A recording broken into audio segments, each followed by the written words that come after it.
હર્ષુસ કિચનમાં આપ સર્વનું સ્વાગત છે। આજે આપણે બનાવીશું મેથી રીંગણની કઢી।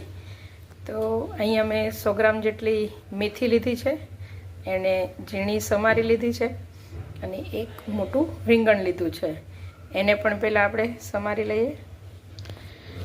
આપણે રીંગણ પણ નાના નાના સમારી લીધા છે, મેથીને પણ ધોઈ નાખી છે। હવે આપણે વઘાર કરીશું। અહીંયા કડાઈની અંદર 2 ચમચી જેટલું તેલ,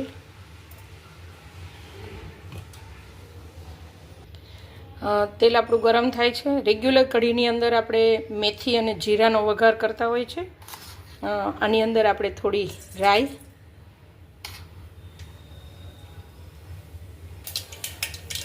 રાઈ થવા લાગે થોડું જીરું,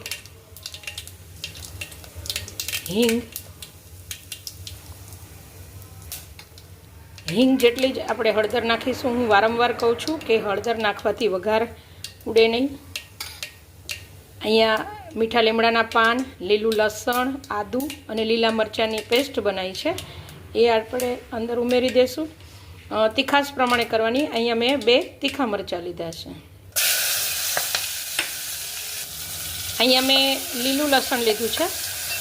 જો લીલું લસણ ન હોય તો સૂકું લસણ પણ આપણે નાખી શકીએ, પણ લીલા લસણનો ટેસ્ટ એકદમ સરસ આવે છે। અને 1 મિનિટ માટે આપણે સાતળી દઈશું।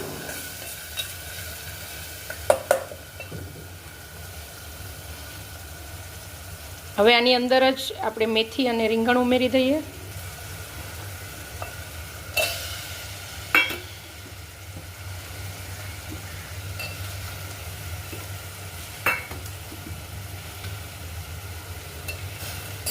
ફરી બધું હલાવી લઈએ।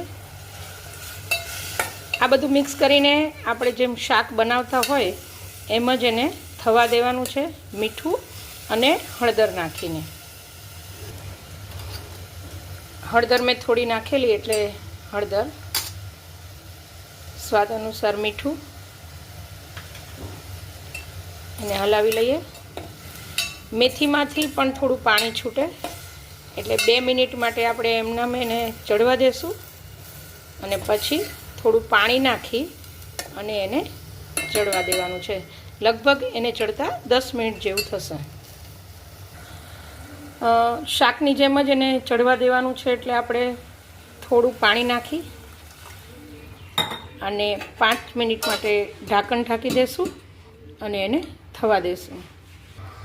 આપણી મેથી થાય ત્યાં સુધીમાં આપણે અહીંયા મેં 2 ચમચી જેટલું દહીં, 1 વાડકી જેટલી છાશ,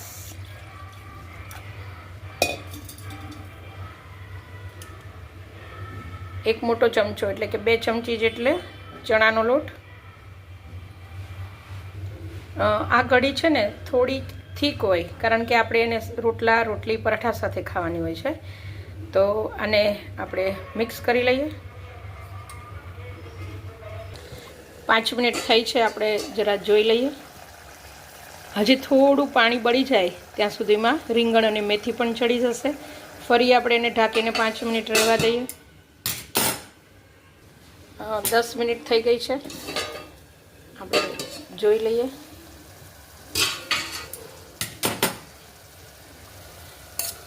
જોઈ શકો છો કે શાક પણ એકદમ સરસ આપણું ચડી ગયું છે અને તેલ પણ છૂટું પડી ગયું છે।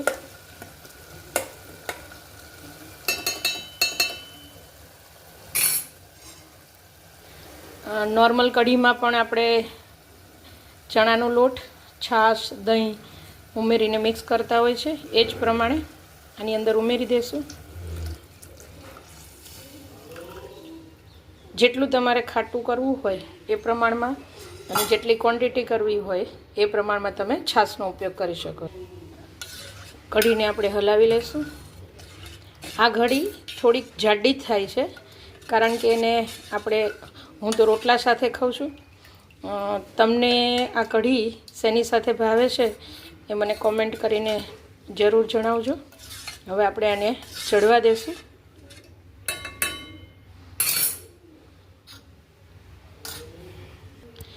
હું આ ખાટી મીઠી બનાવું છું એટલે આની અંદર હું ગોળનો ઉપયોગ કરું છું. તમારે જો ખાટી જ બનાવવી હોય તો તમારે ગોળ અથવા તો ખાંડ કંઈ જ નાખવાનું નહીં. થોડી હળદર અને હવે આપણે એને ઉકળવા દઈએ. તમે જોઈ શકો છો કે કઢી એકદમ સરસ જાડી ઉકળી પણ ગઈ છે અને તમે જોઈ જુઓ કે રીંગણ પણ દેખાય છે અને મેથી પણ દેખાય છે.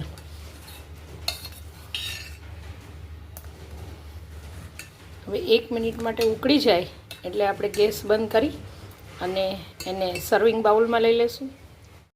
આપણી કઢી બનીને એકદમ સરસ રેડી છે.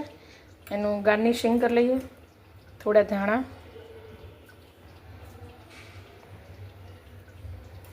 થોડું લીલું લસણ,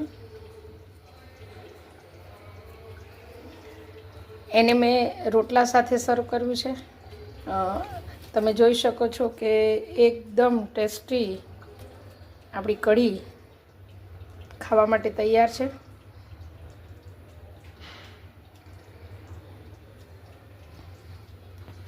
એને મેં રાયતા મરચાં, હળદર, ગોળ, ડુંગળી સાથે સર્વ કર્યું છે.